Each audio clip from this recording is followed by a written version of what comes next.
Them Bob Marley and the Wailers, we got flavors. Hey! I am vibing right now, if you guys couldn't tell.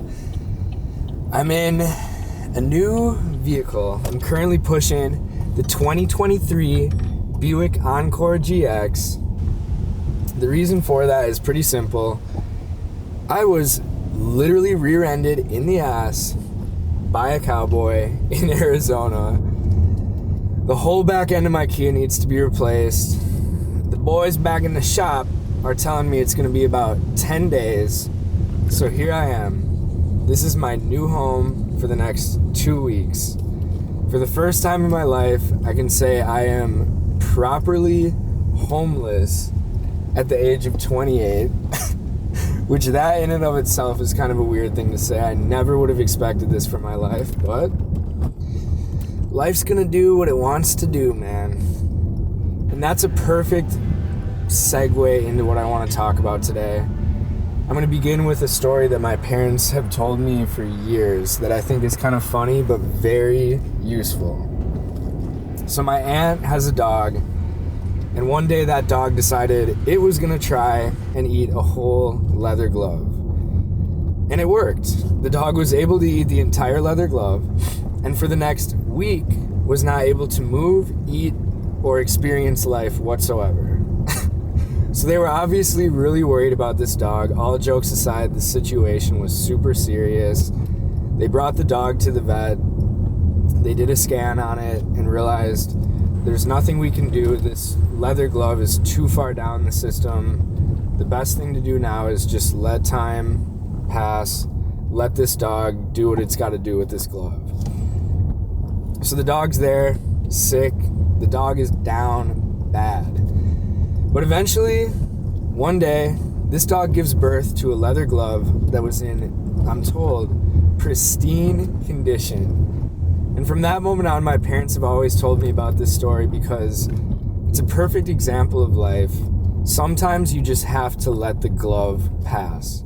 You're gonna be down bad, you're gonna be feeling like shit, but no matter what it is, the one certainty is that you're gonna get through that moment.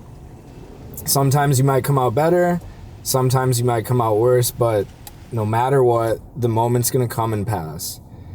And that's what was happening with this car. I knew for 3 weeks after I was rear-ended that there's a time coming that I might be living in a Nissan Altima, which, thank the Lord, they decided to give me a compact SUV instead. But I was worried. I was freaking out.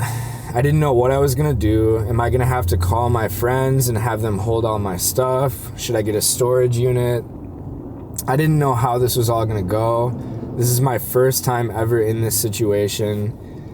And that happens to me all the time. Before a moment is coming that I know a change is gonna be made, I'm always super anxious about it. I don't know if it's gonna be a good change or a bad one. But lately, I've just been thinking to myself, just go with it, dude. Just accept that life is gonna do what it wants to do. There's so many variables out here that you can try and do whatever you want, but at the end of the day, you're merely adding to this equation. Life is gonna multiply and divide. Your contribution to what the outcome is so small that I think as humans, we all just have to accept that life will have its way with us. And the best we can do in that scenario is simply accept whatever choice we're given, whatever outcome we're given. We have to go forward and just make the best of it. So that's what I did today. I Tetrised this car up. I have all my stuff in here now. And look, it all turned out good. The glove passed. And I'm here in sunny San Diego, pushing a brand new car. And tonight, mainly because I'm 5'9", it's looking like everything is gonna be good, and I'm gonna sleep like a baby with my legs extended. So that's the story and the message for today that I have. I hope you guys can use this going forward in your own lives. And once again, thank you for being here. It's day 10. I'm into the double digits, baby. Let's go. Later.